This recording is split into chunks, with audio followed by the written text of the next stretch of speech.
Magandang araw mga kaibigan, papasilip ko lang tong aming construction site. Dito sa aming construction site, meron kaming tatlong zone.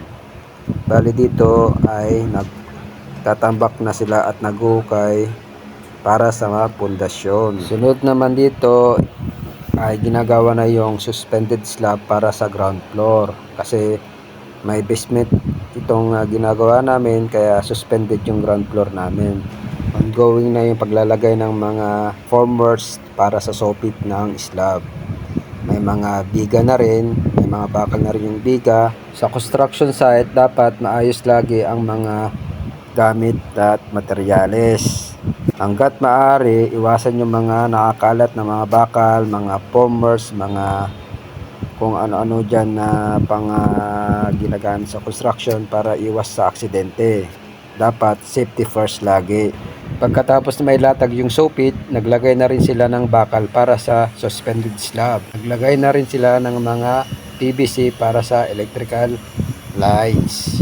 Wrapping ins na sila. Sa paglalagay ng bakal, dapat laging sundin yung nasa construction drawing, kasi yun ang nasa schedule ng mga bakal, at magbabase ka rin sa cutting list ng mga bakal. Siguraduhin mo ang mga spacing, laki ng bakal at quantity ng mga bakal ay andun lahat sa schedule yan. Makikita mo doon kung ano ang detalye at ano ang mga additional bars para sa mga slabs at mga beam natin. Siyempre, bago mabuhusan ng konkreto, dapat inspeksyonin muna ang bakal, formwork, at pati na rin ang mechanical, plumbing, sanitary, at electrical.